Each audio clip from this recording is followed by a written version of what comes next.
Okay, so welcome back. This is video number 6, and this is what we call the consumption boost. So we talked briefly about different ways to increase the consumption rate, but how can we increase it further? Now, before we can understand that, we need to talk about a big problem. All right, so one of the reasons that people stop in the middle of a course is that they are overwhelmed.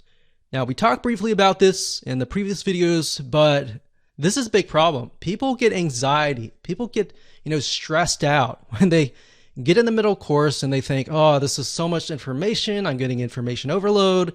They start to second guess themselves and they start to have paralysis analysis.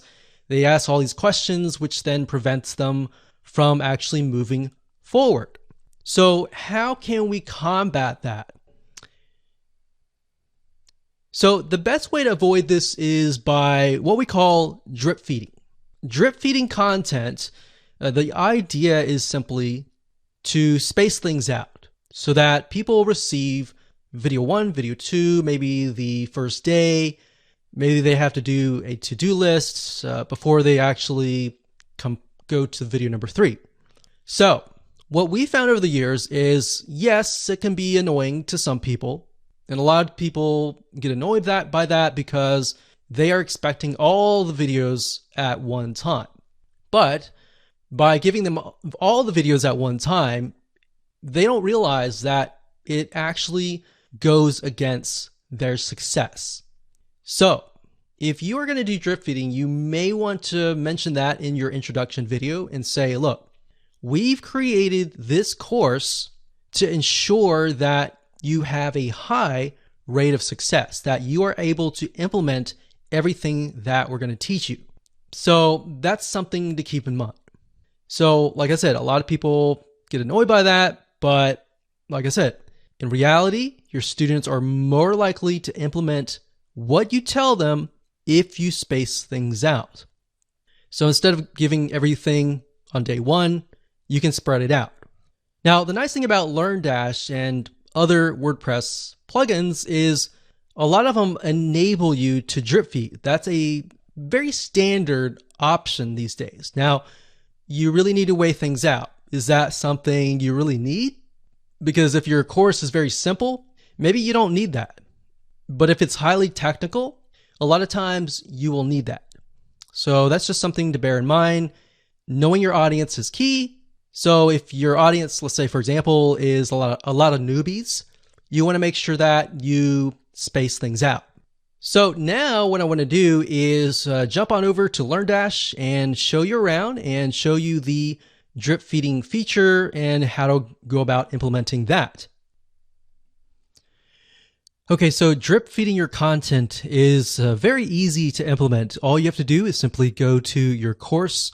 In this case, we have philosophy.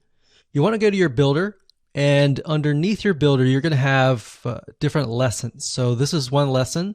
This is lesson 2. And within the lessons, we have 2 different topics for each. So let's say we want to release this immediately, and then we want to release this maybe 2 days later. So this one, we don't have to do anything because this is what they see first. This one will have to delay it by 2 days. To do that, it's really easy to do. You just click edit like that. And what that will do is it'll go into that particular lesson. And we want to go to settings. And if we scroll all the way down to the bottom, it's going to say lesson release schedule. So this is the drip feed option. You can either have the lesson be made available immediately. So by default, they're all going to be made available immediately. It says here, the lesson will be available X days after course enrollment, or the lesson will be available on a specific date. So specific date, the only time that you would use that is if you would have like a live class kind of thing. So most of you would use something like the enrollment based. So if we want to delay it by 2 days, you would simply enter 2 days like so, and that's it. So when you're done, you simply click update here And that's it. So that's what you're going to want to do if you take a look at the map per se. So we got videos 1, 2, 3, 4. Let's say that the individual videos are topics that are in 2 different lessons. So videos 1 and 2 are in lesson number 1, and 3 and 4 are in lesson number 2. So what we can do there is, looking at the map, we see what we need to do, and we simply implement that. So if we have like a third lesson, you would simply go to that lesson like we did here, and simply click on Enroll Based and do it 2 days later. So let's say we have 3 different lessons. So one is immediately, the second one is 2 days later, and the third one, let's do 4 days later, because you need to start it after the course enrollment. So that's just something to keep in mind as you implement the drip feed system. And that's it. That's all you have to do.